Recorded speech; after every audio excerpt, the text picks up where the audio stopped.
Hey guys, Dropship Tyler here, and today I want to talk to you about two things. The first is going to be how you price your items when you initially list them, and how you're going to modify that price, or when you're going to remove items that don't sell. First, let's touch on how you price your items.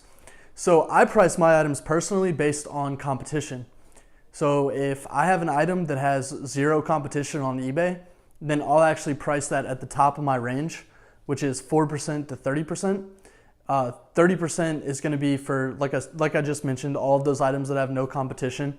And 4% is going to be the bare minimum that I'm willing to take at the very beginning for the first 30 days of that listing. Even if I find an item that is a hot seller, I'll still list that item even if someone else is selling it at a lower price. And then I'll go back after 30 days and I will adjust the price. And the reason I do that is because I also start all of my listings off with a 1% promoted listings fee. So that's going to boost the rank of my item on this in the sponsored listings results. So there's two ways that you can sell on eBay.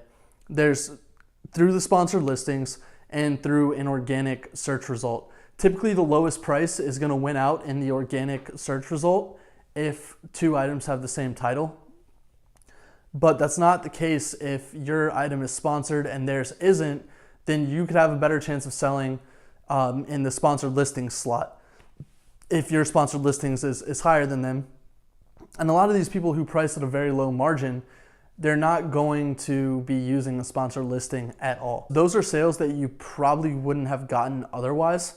So for me, for example, last month I did around $130,000 in sales on my main account. And on that account, $41,000 of those sales was contributed directly to promoted listings. So almost a third of my sales from last month were because I had the promoted listings on all of my listings. If I didn't, then those sales probably wouldn't have even have happened. So yeah, the promoted listings helps me out a lot in the beginning. What happens when those items don't sell? So if those items don't sell at the initial profit margin that I list them at, I will typically cut that profit margin in half and I will list the product for another 15 days and then I'll cut it in half again. The lowest I will go is 1% on the front end, and then I have the 5% cashback card for my Amazon purchases on the back end. So I'm still getting around a 5% margin on the sale for those items, but those are items that wouldn't have sold otherwise. So I'm perfectly okay with it. Also have been testing lately moving up the promoted listings percentage instead of moving down the price. The one issue with that is you're gonna get less organic sales than you could have with just reducing the price. But I don't have enough data yet. I still need to kind of test this on which one is better, whether it's better if you have it at a 10% profit margin with a 1% promoted listing. Is it better to go to a 5% profit margin and keep that 1%? Or is it better to bring your promoted listing up to like 5 or 6% and keep that 10% profit margin? What has a better chance of selling? I don't know yet. I'm still playing around with that data. That's something that I highly recommend you do too, that you constantly are testing things and trying to be a leader in the eBay dropshipping community with coming out with new ideas and different strategies, whatever. You don't necessarily have to put them out on YouTube. A lot of people would say I'm dumb for putting my competitive edges out here, but I don't think people are going to use them in the same way that I use them. There might be a few, but I don't think it's going to ruin my strategy by telling you guys what I do. A lot of people watch these videos and then don't take action, so I'm not really that scared of it. But if I can help one or two people succeed, that's not gonna diminish the market for me at all.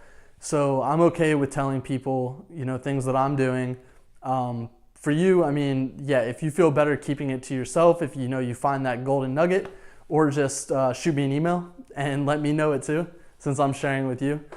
But yeah, it's really good to just experiment constantly and really just figure out what works for you and try to analyze the data. Be an analyst when it comes to your store. Every good company has a has good analysts that are analyzing what the company is doing. Test out softwares that helps you track the those sales analytics. It's going to make it easier for you. Learn Excel. Do everything you can to really help yourself understand your numbers and how to just keep adjusting things and what actually works and what doesn't.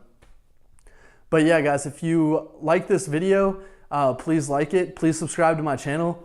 And I also recently did a blog post actually today. That link is going to be in the video description.